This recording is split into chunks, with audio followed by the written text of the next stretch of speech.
Magandang hapon sa inyong lahat. Salamat, Alex at JNS, sa pagbibigay ng karangalan na makapagsalita sa inyo ngayon. Maraming usapan na yon tungkol sa advokasya para sa Israel.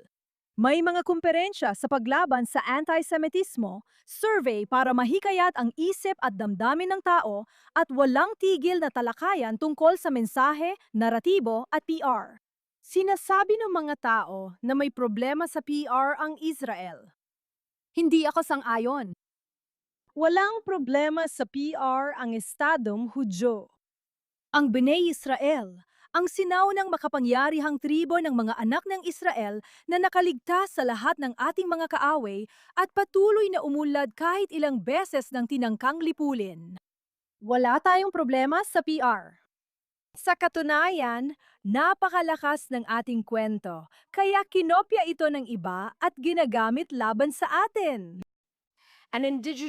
Isang katutubong mamamayan na may mga punong ulibo sa mga burol sa paligid ng Jerusalem, pinalayas sa aming lupa, isinailalim sa okupasyon, kolonisasyon at pagpatay ng lahi. Kinilala ng United Nations ang aming estado, ngunit patuloy pa ring ipinagkakait ito ng mundo. Kanino ang kwentong yan? Iyan ba ang naratibo ng mga Palestino o atin yun? Pero sandali, ako ay isang Palestino. Ang mga ninuno ko ay kinilalang mga Palestino. Ang Palestino noon ay katumbas ng N-word na itinawag sa mga Hudyo matapos kaming sakupin at palayasin mula sa Judea, aming pinagmulan. Ang mga Hudyo ay mula sa Judea.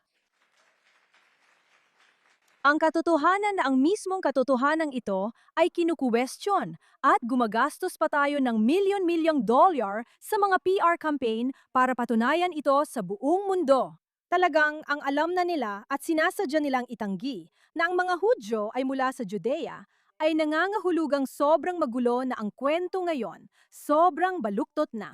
Napakahirap tukuyin ang larangan ng labanan, kaya gusto ko lang mabigay ng isang ideya dito. Isang pangunahing palagay na baka pwede nating gawing pundasyon. Marahil hindi natin tungkulin na manalo sa isang PR na digmaan. Hindi tungkulin ng mga Hudyo na kumbinsihin ang mundo na mahalin kami. Gaya rin ang hindi natin tungkulin na lumikha ng panibagong Palestinong Islamikong Estado sa gitna ng dagat ng mga bigong Islamikong diktadura. Hindi natin tungkulin na humingi ng pahintulot para mabuhay. Umiral ang makabagong estado ng Israel dahil tumanggi si David Ben-Gurion na humingi ng pahintulot. Idineklara niya ang kalayaan kahit na pinayuhan at tinakot siyang huwag gawin ito. Isipin mo kung nakinig siya. Isipin mo kung ang mga Hudyo ay naghintay ng pahintulot para itatad ang ating estado. At anong aral ang natutunan natin? Naghihintay pa rin ba tayo ng pahintulot at humihingi ng permiso para magtayo ng mga bahay ng Hudyo at mga paaralan ng Hudyo para sa ating mga anak sa Judea? Ang paggaligtas ng mga Hudyo ay hindi kailanman nakaasa sa pahintulot, paliwanag o sa panalo sa mga defensive na PR campaign. Sa kabila nito, dekada ng ginagastusan ng bilyong dolyar ang tinatawag na pro-Israel na advokasya. Pero ang laban sa antisemitismo, gaya ng alam natin, ay patuloy na lumalakas. Gaya ng pagtaas at pagbaba nito sa kasaysayan.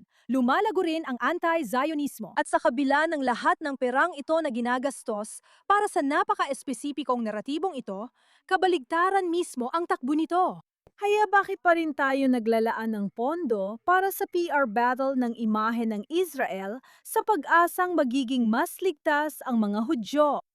Dahil napaghalo natin ang dalawang magkaibang bagay. Magkaiba ang pagtatanggol sa Israel at ang pagbibigay lakas sa mga Hudyo. At ito ang pagkakaiba ng politika at ng mga karapatang sibil. Ang soberanya ng mga Hudyo ay hindi isyung pampulitika. Isa itong issue ng karapatang sibil. May karapatang sibil ang mga Hudyo na pamunuan ang kanilang sarili at manirahan sa Judea. Hindi dapat magkaroon ng mga lugar sa Judea na walang Hudyo. Ang karapatan ng isang Hudyo na magdasal sa Temple Mount ay hindi isyung pampulitika na dapat pag-usapan o pagkasunduan. Ito ay kumakatawan sa isang pangunahing issue ng karapatang sibil sa Estadong Hudyo. Kung ang Temple Mount, ang pinakabanal sa lahat ng nasa ilalim ng kontrol ng Israel, ay siyang tanging lugar sa sibilisadong mundo kung saan ilegal para sa isang Hudyo na magdasal, ano ang naabot natin dito? Ang nangyayari sa mga kolehiyo sa Amerika ay hindi isang isyung politikal tungkol sa Israel. Isyu ito ng karapatang sibil na umaabot sa pinakapuso ng ating demokrasya. May karapatan ang mga estudyanteng Hudyo sa campus na malaya sa diskriminasyon, kahit ano pa ang nangyayari sa malalayong lugar. May legal na karapatan ang mga negosyanteng Hudyo at Israeli na hindi madiskrimina sa larangan ng negosyo batay sa kanilang relihiyon, itsura o kung saan sila ipinanganak. Hindi pwedeng maglagay ng karatula sa bintana na bawal ang mga bakla o itim. Bawal magpatakbo ng negosyo na nagsasabing bawal ang Israeli o Hudyo. Alam mo ba kung sino ang nagtakda ng legal precedent na yan? Mga abogadong Hudyo na ipinaglalaban ang karapatan ng ibang minorya. At habang mas tumutugon tayo sa diskriminasyon laban sa mga Hudyo gamit ang advokasya para sa Israel, lalo lang nating binibigyan sila ng dahilan para bigyang katwiran ang diskriminasyon laban sa atin. Ang sinasabi natin ay ang ating mga karapatang sibil bilang isang minoryang komunidad at ang ating paghingi ng pagkakapantay-pantay sa ilalim ng batas ay nakadepende, konektado o nakaangkla sa panalo natin sa isang pampulitikang argumento tungkol sa isang banyagang bansa. Hindi ganyan ang galaw ng mga kilusan para sa karapatang sibil. Wala silang PR campaign para ipagtanggol ang mga banyagang gobyerno. Hindi nakadepende ang karapatan ng Chinese American sa paano hinawakan ng China ang COVID. Hindi nakadepende sa gobyerno ng Sudan ang karapatan ng mga Aprikanong Amerikano. At ang katotohanan na itinago ng Muslim Brotherhood ang kanilang palihim na jihad upang sirain ang kanluran mula sa loob. Bilang kampanya laban sa Israel at bilang isang hakbang ng advokasyang makapalestino, hindi ibig sabihin na dapat tayong sumabay sa ganoong naratibo. May pagkakaiba. May pagkakaiba sa pagitan ng pagtatanggol sa Israel at pagbibigay lakas sa mga Hudyo. Kaya ano nga ba ang itsura ng pagbibigay lakas sa mga Hudyo? Ganito ang itsura. Ang kaso ng Texans for Israel, pinangunahan ng natatanging legal na grupo sa pamumuno ni Profesor Eugene Kontarovich na kasama natin ngayon. Suportado ng Lawfare Project laban sa Administrasyong Biden, hinahamon ang rasista at diskriminasyong mga parusa laban sa mga Hudyo na naninirahan doon at syempre ng Jewish organization na Regavim. Noong nakaraang linggo, nagbunga ito ng makasaysayang kasunduan kasama ang pamahalaan ng Estados Unidos na nagsabing, at quote, "Mariing tinatanggihan ng Estados Unidos ang anumang pulisiya na lalabag sa soberanya ng Israel o pupuntiryahin sa mga pribadong organisasyon at mamamayang Israeli sa West Bank.